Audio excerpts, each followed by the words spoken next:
नमस्कार, मी सुशील कुलकर्णी. आपण पाहता अॅनालायझर. मला आज एका महत्त्वाच्या विषयावर आपल्याशी बोलायचं आहे. सातत्याने एक विषय मी ऐकत आलेलो आहे आणि तो म्हणजे भारतीय जनता पक्षाने अजित पवारांना सोबत घेऊन चूक केली आहे का, अधर्म केला आहे का, चुकीचं घडलं आहे का, अजित पवारांना सोबत घेऊन भाजपनं नुकसान करून घेतलं आहे का. हा प्रश्न आपल्या सगळ्यांना पडत असतो. मलाही कधी कधी हा प्रश्न पडतो आणि तुमच्यासारखाच विचार येतो. आणि अचानक मला महाभारत बघण्यात आलं आणि महाभारत बघण्यात आल्यावर त्यातला दुर्योधनाला मारण्याचा प्रसंग माझ्या समोर आला आणि त्या प्रसंगात भगवान श्रीकृष्ण आपले मोठे भाऊ बलरामजी यांच्या सोबत जे बोलतात ते फार महत्वाचं आहे.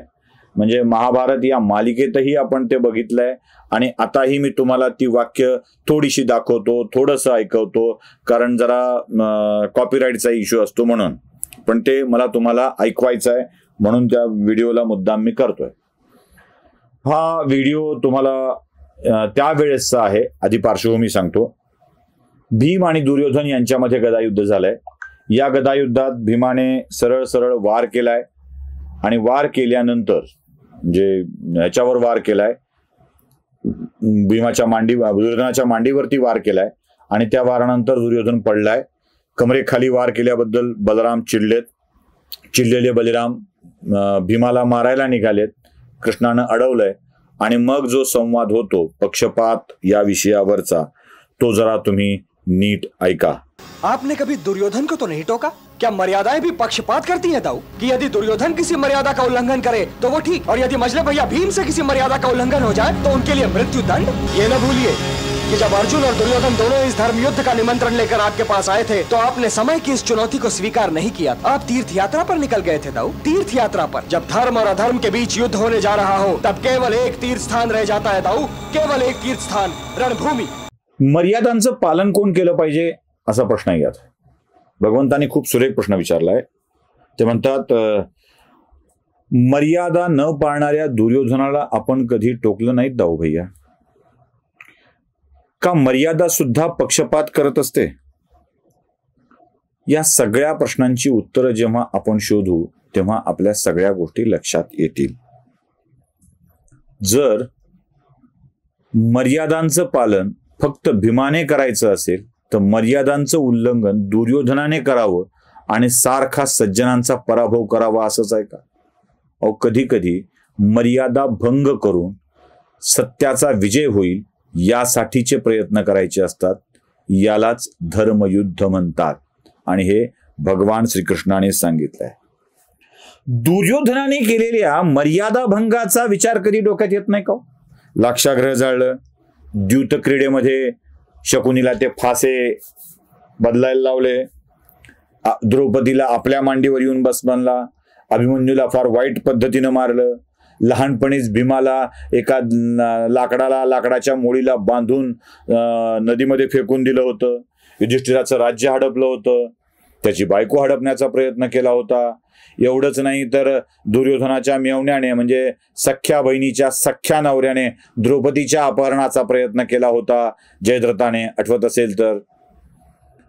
मग जेव्हा जेव्हा दुर्योधनाच्या पक्षाकडून हा मर्यादा भंग झाला आहे तेव्हा तेव्हा त्याला काहीच नाही बोलायचं.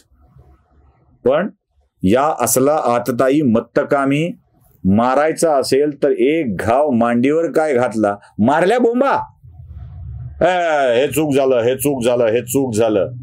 अरे आतताई आणि मत्तकामी माणसाला मारायचं असेल ना तर श्वापद मारायचं असेल तर जाळी लावावी लागते, लक्षात ठेवा. मर्यादा पुरुषोत्तम भगवान रामचंद्रांनी सुद्धा वाली नावाच्या हिंस्र झालेल्या श्वापदाला मारण्यासाठी सुग्रीवाच्या अडून बाण मारला होता, हे लक्षात असू द्या.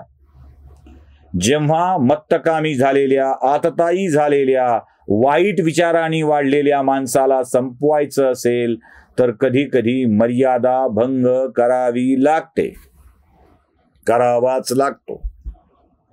जेव्हा रावणाला संपवायचं असेल तेव्हा त्याच्याच सख्या भावाला बिभीषणाला आपल्याकडे घ्यावं लागतं, लक्षात ठेवा. कुंभकर्णासारखा माणूस रावणाला चूक केलंय असा सल्ला देऊन रावणाच्याच बाजूनी लढतो, तेव्हा सल्ला दिला होता म्हणून सोडलं जात नाही, कुंभकर्णालाही मारलं जातं.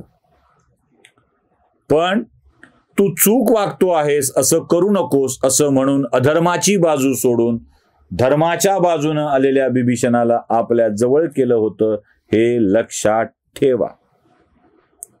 त्यामुळं जे कोणी बिभीषण म्हणतायत ना, ते स्वतःला लंकाधिपतीचे अनुयायी समजतायत, हे विसरू नका. लक्षात ठेवा, या अशा गोष्टी कराव्या लागतात. युद्धाच्या वेळी युद्धात सहभागी होणं आवश्यक असतं. जेव्हा धर्म अधर्माचं युद्ध सुरू होतं तेव्हा एकच तीर्थस्थान उरतं, ते म्हणजे युद्धभूमी. हेही स्वतः भगवंतच बलरामांना सांगतायत. ऐका. ये न भूलिए कि जब अर्जुन और दुर्योधन दोनों इस धर्म युद्ध का निमंत्रण लेकर आपके पास आए थे तो आपने समय की इस चुनौती को स्वीकार नहीं किया. आप तीर्थ यात्रा पर निकल गए थे दाऊ. जब धर्म और अधर्म के बीच युद्ध होने जा रहा हो तब केवल एक तीर्थ स्थान रह जाता है दाऊ, केवल एक तीर्थ स्थान, रणभूमी. ऐकलं? मग लक्षात ठेवायचं की आता धर्म अधर्माच्या युद्धात एखाद्याला जवळ करणं ही रणनीतीचा भाग असतो. तो का असं विचारून धर्मावरची श्रद्धा कमी करू नका. इतकंच या दिवाळीच्या काळात मला तुम्हाला सांगणं आहे. पटत असेल तर लाईक करा आणि धर्माच्या लढाईत तीर्थस्थळ समजा मतदानाला जाणे. नमस्कार.